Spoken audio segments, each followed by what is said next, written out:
आज डेट हैगी जी 1 दसंबर 2022 ਤਾਂ ਗੰਦਮ ਦਾ ਆਖਰੀ ਬਿਜਾਈ ਅੱਜ ਹੋ ਰਹੀ ਆ। ਫੌਜੀ ਸਾਹਿਬ ਦੇ ਹਾਲੇ ਤੱਕ ਕਰਾ ਇਹਨੇ ਕੋਈ ਨਹੀਂ ਸੀ ਫਰਾਇਆ ਤੇ ਹੁਣ ਉਹਦਾ ਅੰਜਾਮ ਭੁਗਤਦਾ ਪਿਆ। ਕਹਿੰਦਾ ਸੀ ਮੈਨੂੰ ਨਾ ਕਿਤੇ ਦੇਣੇ ਪੈ ਜਾਣ ਪੈਸੇ। ਆ ਹੁਣ ਮੇਰਾ ਧੋੜੀਆਂ ਕੱਢਣ ਆ ਮੱਥੇ ਨਾਲ।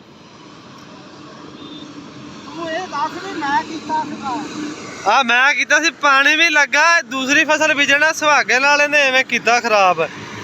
ਆ ਵੇਖ ਲਓ ਹੁਣ ਪਾਣੀ 'ਚ ਮਧਾਣੀ ਪਾਈ ਖੜਾ ਹਲੇ ਨੂੰ ਹੁਣ पानी चढ़ाने वास्ते मत्थे नूं कि तू तो घंटा लेदर दा लवा ला कि 200 चलो मैं भी कमा लवां।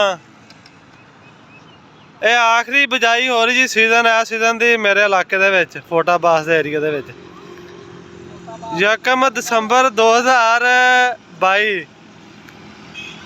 आ वेख लो बाकी दियां कणकां किड़ियां किड़ियां होईयां खड़ियां तीन तीन पानी लगे खड़े आ ਤੇ ਇੱਥੇ ਪੱਠੇ ਬੀਜੇ ਸੀ ਮਕਈ ਖੜੀ ਸੀ ਤਾਂ ਅੱਜ ਹੁਣ ਇਹਨੂੰ ਪਾਣੀ ਲਾ ਕੇ ਤੇ ਛੱਟਾ ਦੇਣਗੇ ਗੱਪ ਛੱਟ ਹੋਏਗੀ। ਆ ਬੈਲੀ ਹੁਣ ਥੁੱਕ ਲਾ ਕੇ ਤੇ ਕਈ ਨੂੰ ਲੱਗਾ ਖੜਾ ਖਿੱਚ ਕੇ ਰੱਖ ਕੰਮ।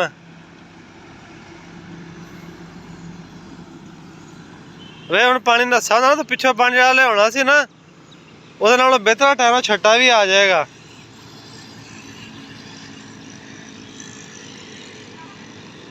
ਆ ਮਿੱਟੀ ਨੂੰ ਵੀ ਛੇੜ ਉਹ ਪਹਿਲਾਂ ਥੋੜੀ ਕੱਢ ਕੇ ਆ ਉਹ ਜਿਹੜੀ ਲੈ ਇੱਥੇ ਪਾਣੀ ਅੰਦਰਾ ਚੜ ਜਾ ਕਰਿਆ ਤੂੰ ਕਈਆਂ ਨਾ ਖੱਪ ਜਾਣਾ ਨਹੀਂ ਤਾਂ ਉਹ ਜੰਦਰਾ ਨੇ ਕੰਮ ਕੀਤਾ। ਤੇਰੇ ਗਵਾਂਢੀ ਭਾਵਾਂ ਕਹਿਣ ਮਿੱਟੀ ਸਾਰੀ ਸਾਡੇ ਵਾਲ ਕਰ ਦਿੱਤੀ।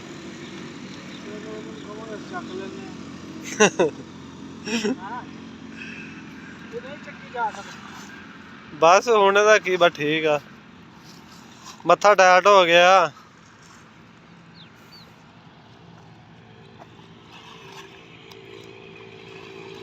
ਇਹ ਆ ਜੀ ਆਪਣੇ ਕਜ਼ਨ ਫੌਜੀ ਸਾਹਿਬ ਇਹ ਬਹੁਤ ਹੀ ਮਿਹਨਤੀ ਬੰਦੇ ਆ ਦਬੰਗ ਦੇ ਡਰਾਈਵਰ ਆ।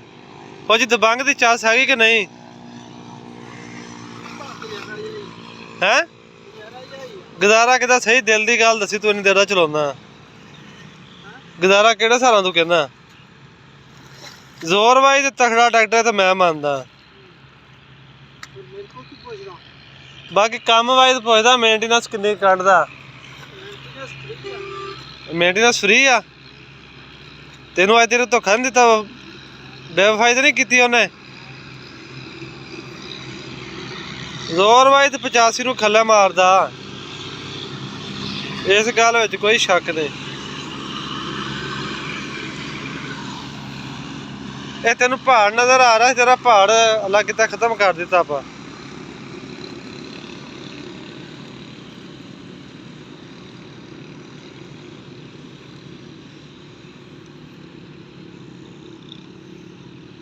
ਪਾਣੀ ਪਿੱਛੋਂ ਆ ਰਿਹਾ ਕਿ ਬੰਦ ਹੋ ਗਿਆ। ਆ ਫੌਜੀਓ ਮਲੰਗ ਕਿੰਨੀ ਕੁ ਦਿਹਾੜੀ ਪਾਉਂਦਾ ਜਿਹੜਾ ਉਹ ਸੜਕ ਤੇ ਬੈਠਾ 5-6 ਹਜ਼ਾਰ ਦੀ ਇਹ ਤਾਂ ਆਪਣੇ ਨਾਲ ਹੋਇਆ ਹੀ ਚੰਗਾ।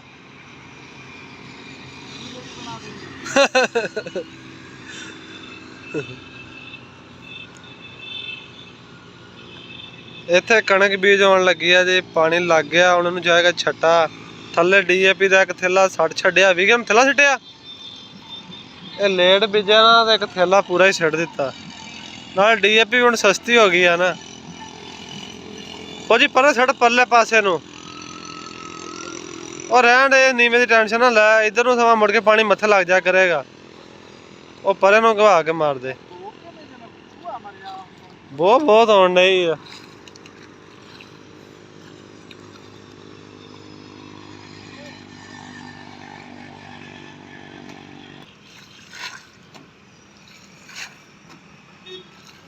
ਇਹ ਵੇਖ ਲਓ जी जिमीदारा सौखा काम कोई नहीं गा बड़ा मेहनत वाला काम आ। ਉਹ ਜੀ ਠੇਕਿਆਂ ਦੀ ਸੁਣਾ ਠੇਕੇ ਵਾਲਿਆਂ ਦੀ ਕੀ ਬਣੀ ਨਰਮਾ ਜਿਹੜਾ ਉਹ ਸਸਤਾ ਹੋ ਗਿਆ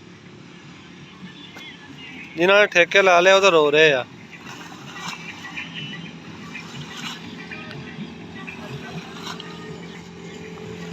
ਇਹਦੇ ਨਾਲ ਹੀ ਦੋਸਤੋ ਸਾਨੂੰ ਇਜਾਜ਼ਤ ਹੈ ਦੁਆਵਾਂ 'ਚ ਯਾਦ ਰੱਖਿਓ ਤੇ ਅੱਲਾ ਹਾਫਿਜ਼।